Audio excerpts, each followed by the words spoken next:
Nagkaroon tayo ng anak? Di mabasa ni Andrea ang ekspresyon ng mukha ni Nathan nang tingnan siya. Anak natin sila Daniel? Waring naguguluhang tanong nitong muli, tsaka tumingin sa bata. You are my daddy? Halos paanas namang sambit ni Nathaniel habang titig na titig sa ama na waring pinag-aaralan ng bawat sulok ng mukha nito. Maya-may napakuraptot saka tumingin sa kanya. Did I really have a dad, Mommy? Of course, Nathaniel. Tumawa siya ng pagak. Di pa rin kumikibo si Nathan. Nakatitig lang to sa bata. Hindi niya tiyak kung natutuwa ba tong malaman na nagkaroon sila ng anak. Maya-maya nakita niyang tumulo ang luha nito habang nakangising kinarga nito ang bata at pinupog ng hagkan. You look exactly like me. Sabi nito kay Nathaniel habang titig na titig dito. Daddy, are you upset? Nakakunot ang noong tanong ng bata sa kanya. I am not upset, baby. I am just happy. Masiyang sabi nito sa anak. Nilihis niyang tingin dahil parang naiyak siya habang pinapanood ang mga to. Hindi niya akalain ganoon na magiging pagtanggap ni Nathan sa anak nila.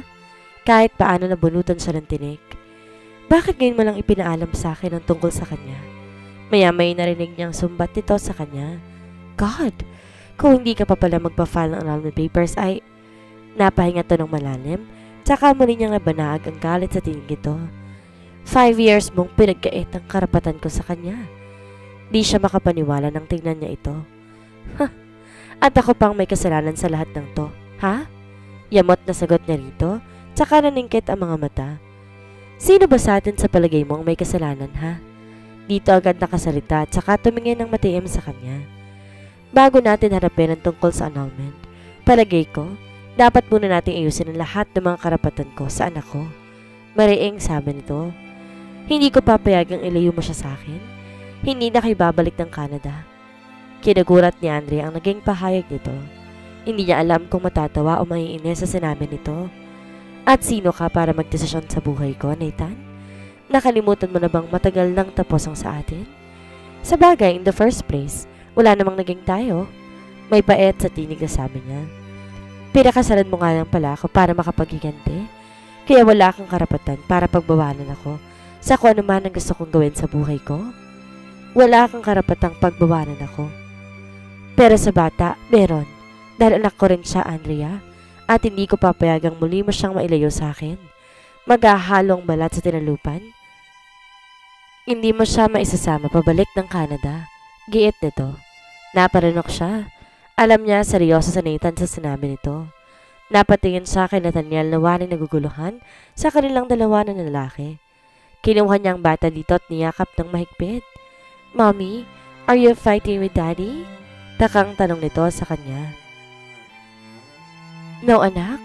Pagbibigay assurance niya sa bata, tsaka ay nagkanto sa noo. Nakaplano ng lahat sa buhay niya at wala sa plano niyang pananatili dito sa Pilipinas. Ngunit ngayong nandito na naman si Nathan sa buhay niya. Mukhang magugulo na naman ang mundo niya. Nakilala mo na ang bata. Tama na yun.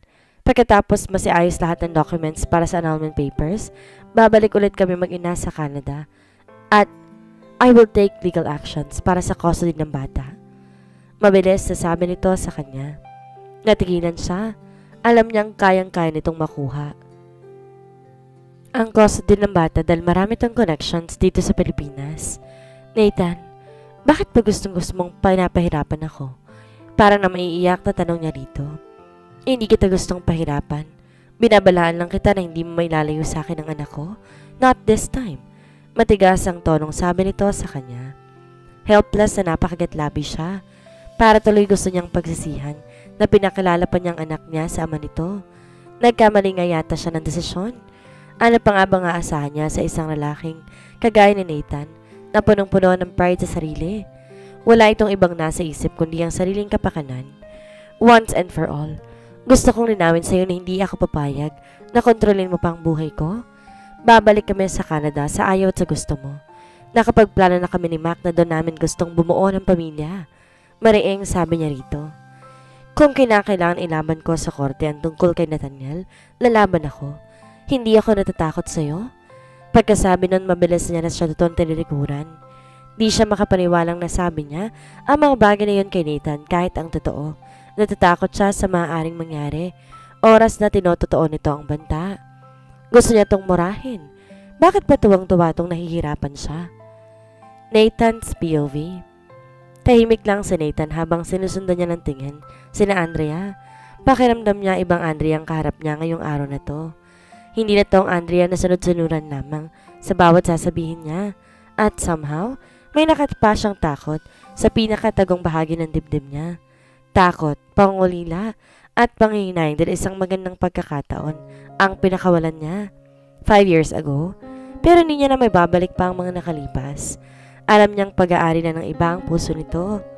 Kaninang tinitingnan niya ito ay ramdam niya ang kinikimkim nitong galit para sa kanya.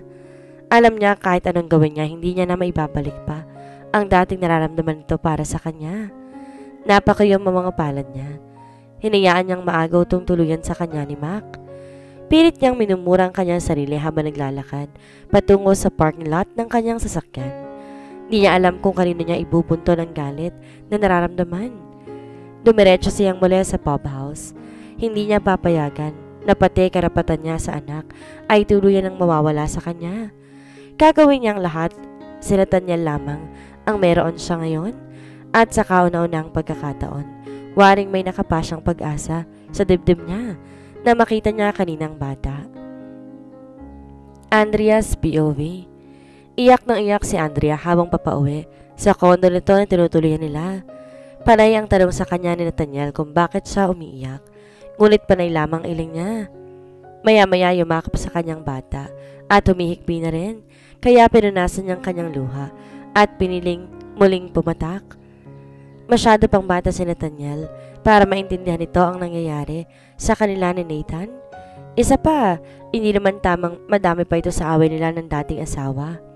Hindi niya alam kung dapat pa ba niyang sabihin kay Mac ang naging pag-uusap nilang ito ni Nathan. Siguro ay hindi na muna. Ayaw na niyang dagdagan pa ang stress ng kasintahan. Masyado nitong maraming nagawa para sa kanya, para sa kanilang mag-ina. Besides knowing Mac, alam niya, hindi nito palalampasin ang mga sinabing yon ni Nathan. Tiyak na magkakaroon lamang ng komprontasyon ng dalawa. Ayaw niyang mas tumala pa ang gulo sa pagitan nila ni Nathan. Gumugulo na naman ang buhay niya. Peste? Nathan's POV. Bakit kahit anong gawin ko, hindi ako maging masaya ha, Nathan? Umiiyak na tanong ni Alexa. Kiniyumos itong hawak na papel. Bakit lahat ng mahal ko iniiwan ko? Ano bang naging malaking kasalanan ko? Pagkatapos umiyak bigla itong tumawa ng malakas. Sige, iwanan niyo na lang ako. Pare-pareho lang kayo. Si Papa, nasa na siya ngayon? Bakit di mo lang niya ako dinadalaw dito? Sigaw nito sa kanya. Hindi umimik si Nathan. Paulit-ulit lang naman si Alex sa mga sinasabi nito. 4 na taon nito sa sanitarium. Pinasok niya doon pagkatapos itong malulong sa bisyo at mawala sa kanituan. Marahil hindi dito natanggap ang pagkamatay ng ama nito. Ang kanyang nanang Linda naman, bigla na lang nawala at hanggang ngayon, di pa rin niya alam kung nasaan. Kahit naman tinrider siya ng kanyang ninong Ben, nag-aalala pa rin siya para sa kalagayan ni Alexa. Dahil kahit papaano, kung wala ito noon sa tabi niya, baka napariwara na rin siya. Si Alexa naging karama niya noong mga panahong pakiramdam niya ay nag-iisa lamang siya. Lalong-lalo na nung iniwalayan siya ni Jackie. Kaya hindi pa rin niya magawang talikuran si Alexa. Itinuring niya itong parang kapatid at naaawa siya habang nakikita niya itong nagkakaganito. Muli niyang naalala naging kompleto siya nila ng ninong Ben niya. Sa sobrang pag-aalala niya kay Andrea, ay wala na siya sa katinoan. Kahit si Alexa handa niya ng paslangin, masiguro lang kaligtasan ni Andrea. Dapat iim ang kanyang mga bagang. Muling nanariwa ang mga pangyayari. Bata, pakawalan mo si Alexa? Narinig niyang sigaw ng ninong Ben niya, ngunit mas talo lamang niyang hinigpitan ang pagkakayakap kay Alexa. Niradyohan niya ang kanyang mga tauhan upang tiyakin na hawak na ng mga ito si Andrea at Ken. Nang matiyak ng ligtas na si Andrea, tsaka lamang niya pinakawalan si Alexa. Bata, hanggang ngayon hindi ka pa rin natututo? Narinig niyang sigaw ng ninong Ben niya. Paglingon niya dito, nakangisi ito habang winawagiway ang hawak na granada. Bago nito yun maibato sa kanya, pinaputukan nito ang chandelier sa may ulunan nito. Nabitawan ng ninong niya ang hawak na granada, kaya sumabog yun. Mabilis siyang nakatakbo, ngunit tinamaan ng lumilipad na bakal ang isang paa niya. Si Alexa naman nasunog ang kalahating bahagi ng mukha. Ang ninong Ben niya hindi na nakaligtas pa. Nagawa niyang itago sa media ang pangyayaring iyon, kaya marahil hindi rin alam ni Andrea kung ano ang pinagdaanan niya para lamang mailigtas to. Siguro naman sapat na yon para mapagbayaran niya ang lahat ng kalupitang ibinigay niya rito. Peste! Handa siyang gawin ang lahat para lang mailigtas ang buhay ni Andrea. Ang pangit-pangit ko na. Wala nang magmamahal sa akin, humihikbing sabi ni Alexa. Ginagap niya ang mga kamay nito. Umiiyak na tumingin to sa kanya. Ano bang kailangan kong gawin para lang mahalin mo ko? Ha, Nathan? Hindi siya sumagot. Tinignan niya ang mukha nito. Itong mga peklat na to ang nagpapaalala sa akin. Sa lahat ng atraso sa akin, Andrea na yon. Sigaw nitong muli. Hindi ko siya mapapatawad.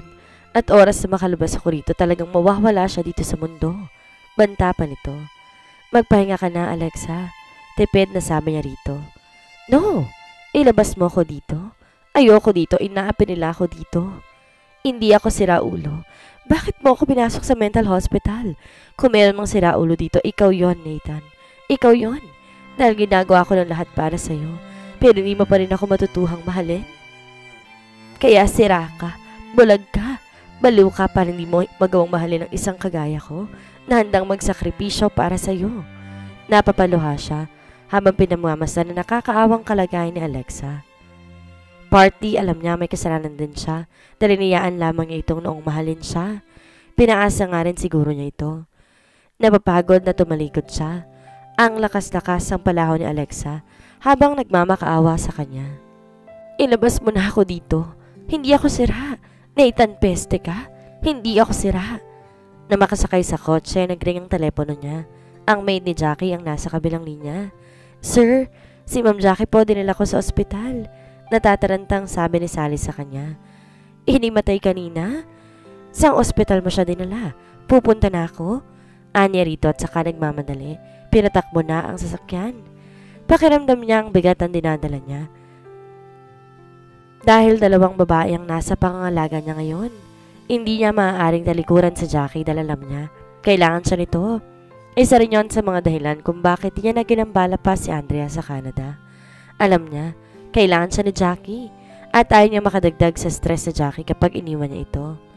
5 years na itong kinikimotherapy at palagi na naroon siya para alalayan to. Silang dalawa ang naging magkatuwang nang pareho silang dumaan sa matinding pagsubok. Ito ang nagpapalakas sa loob niya sa tuwing gusto niyang sumuko, lalo pa nang halos itang din siyang hindi makalakad. Sir, inimatay na naman po siya. Umiiyak na salubong sa kanya ni Sally nang dumating siya sa ospital at pinuntahan niya si Jackie sa private room nito. Baka hindi niya na kayang gamot ang mga iniinom niya. Nilingon niya sa Jackie. Awang-awa siya sa kalagayan nito. Nilapitan niya to tinagkan sa noo. Nagulat pa siya ng maya-maya. Dumating si Mac at Andrea. Kausap ni Ma'am Jackie si Sir Mac nang bigla na lang siyang matumba. Paliwanag ni Sally sa kanya. Tumango lamang siya. Di nakaligtas sa kanya ang kamay ni Mac na nakahawak sa kamay ni Andrea. Nakakatawang nag-aalala siya kay Jackie and yet sasabog din ang kalooban niya sa sobrang selos na nararamdaman na makitang magkahawak kamay si Mac at Andrea. Hey, ganito ba siya ka-selfish para gustuhin lahat ng babae nasa kanyang atensyon?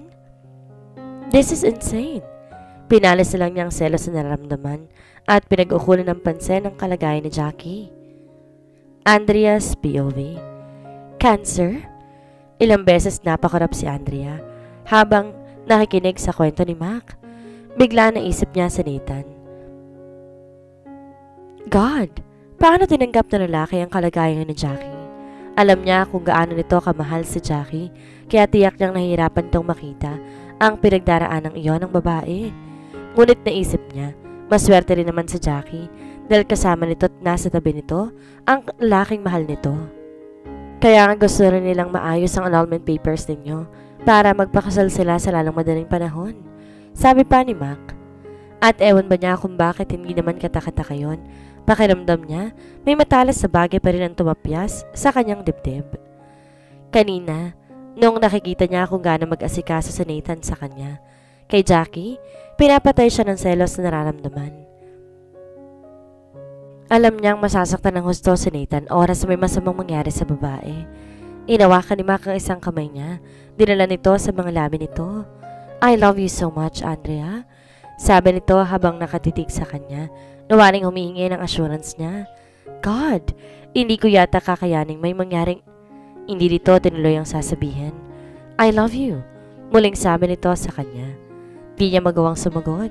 Pakiramdam niya nahihirapan siyang huminga kapag nilititigan si Mac. Ramdam niya kung gaano siya nito kamahal at naiinis siya sa sarili na hindi niya kayang suklian ang tulad na nadarama nito para sa kanyang pagmamahal niyang iyon para kay Mac. Mahalaga si Mac para sa kanya at aminado siya. Malaking bagay ito para kahit papaano maibsan ang pangulinan niya kay Nathan noong nasa Canada siya. Ngunit hindi pa rin yun sapat para tuluyan ng makalimutan ang dating asawa. Hindi nga niya alam kung bakit sobra naman yata ang pagmamahal na nadarama niya para kay Nathan, na kahit gaano kalaki ang kasalanan nito sa kanya, hindi ba mababawasan ang pag-ibig niya para dito. Baliw nga yata siya. Eto si Mac, handang ibigay ang lahat para sa kanya and yet hanggang ngayon may pag-aalinlangan pa rin siyang nararamdaman para dito. Gustuhin man niyang ibigay ang 100% na damdamin niya sa binata, hindi niya magawa dahil may turing ng nagmamay-ari noon. Tanggap naman niya ang katotohanan na hindi siya mahal at minahal ni Nathan kahit na kailan. Tanggap na rin niya ang katotohanan sa Jackie ang mahal nito, pero wala eh. Di talaga niya to mabura sa puso't isipan niya. May mga sandaling nagagalit siya rito. Di nga ba't ilang beses niya na tong binura sa puso't isipan niya, pero mas marami ang sandaling nangungulila siya sa mga yakap at tagka nito.